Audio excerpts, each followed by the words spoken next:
Bonjour à tous et bienvenue dans le Mag Essonne, votre émission d'actualité locale dans le département. Aujourd'hui, mon invité est Patrick Bourgueil. Bonjour. Bonjour. Vous êtes le président de l'association historique de Marcoussis, une association créée en 1990 et qui a pour vocation de promouvoir l'histoire locale de la ville. Et nous allons parler aujourd'hui de l'ouverture de l'écomusée, donc à Marcoussis, rue du Fond des Prés. Il ouvrira ce week-end, donc les 25 et 26 juin. Alors que pourra-t-on voir, Patrick Bourgueil, dans cet écomusée ? Alors c'est une opération portes ouvertes de l'écomusée, donc on verra le matériel que l'on conserve, on va faire des démonstrations de forge, on fera tourner quelques machines telles qu'une vieille batteuse, et puis on montre aussi dans cet écomusée la vie à Marcoussis telle qu'elle était au siècle dernier. Alors pourquoi est-ce que l'on parle d'un écomusée et non pas d'un musée tout simplement ? Alors on a fait évoluer l'appellation écomusée à musée parce qu'on pense que c'est un lieu qu'on va faire vivre, on va faire revivre le passé de Marcoussis. Le fait de faire de la forge par exemple, c'est pas simplement statique une forge, c'est une forge qui va fonctionner. Demain c'est une machine, on pourra faire des démonstrations de battage, pas ce week-end mais par la suite. C'est vraiment quelque chose qui va être actif. Donc c'est vraiment un musée d'histoire locale, si je c'est comprends bien. C'est un musée de l'histoire locale qui conserve tout le vieux matériel de Marcoussis essentiellement. Alors ces matériels, donc ce matériel historique, comment est-ce qu'on l'a récupéré ? Comment est-ce qu'il est parvenu jusqu'à nous ?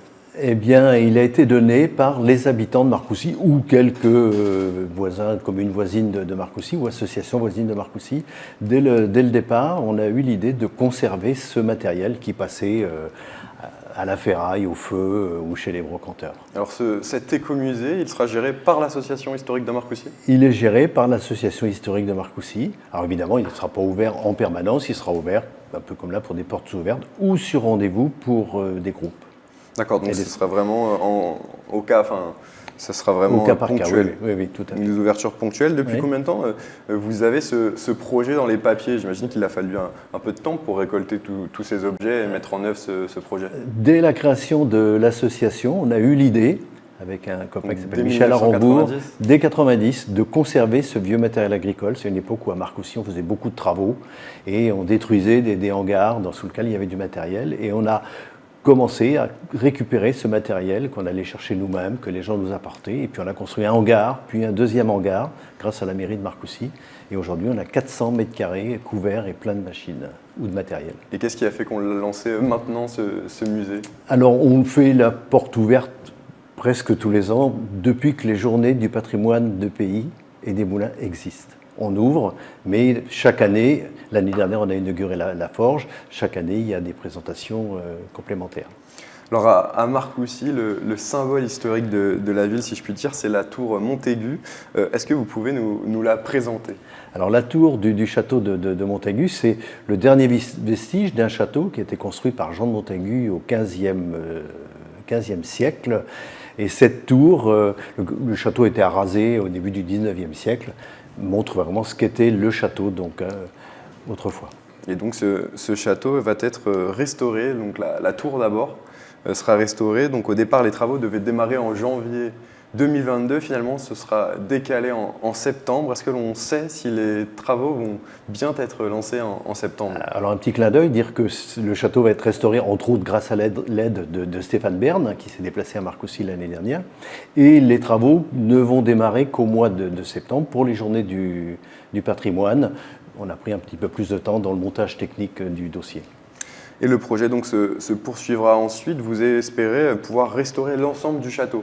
Alors l'idée, c'est là une restauration de la tour qui va être le phare, si vous voulez, le point fort de nos projets. Et puis par la suite, on monte avec les apprentis d'Auteuil qui sont propriétaires un chantier d'insertion et on va progressivement, au moins pendant 5 ans, restaurer les remparts.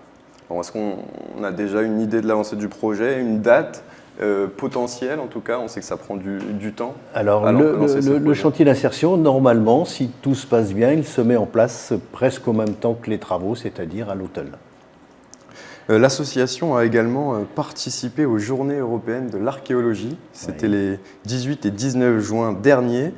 Un week-end spécial a été organisé sur le site du château de Montaigu, donc un lieu qui justement est le témoin de fouilles archéologiques depuis quelques années. Non? Alors les fouilles, c'est pas si vieux que ça, il y a que 4 ans que ça a démarré, parce qu'avant, c'était pas vraiment des fouilles archéologiques faites avec Sarah Béger, qui est archéologue patentée. Et l'idée, c'est de découvrir ce qu'était le château, parce que en creusant, on découvre des murs. On a découvert l'année dernière un mur très ancien, un morceau de bois qui datait du XIIIe siècle.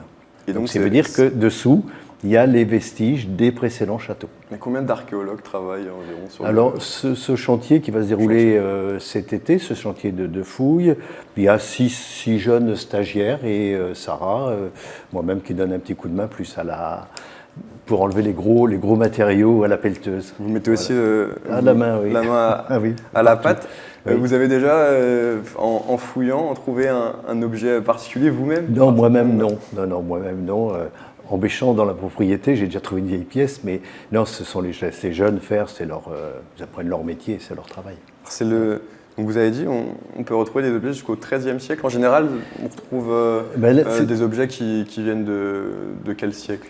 Les objets, ça datait du XVIe, XVIIe, XVIIIe siècle, mais là, donc, en fouillant l'année dernière, donc, un morceau de bois était daté au carbone 14, donc je crois que c'est de 1250, donc, ce qui précise bien que dessous, il y a des vestiges des anciens châteaux, parce que le château actuel a été construit sur des châteaux préexistants.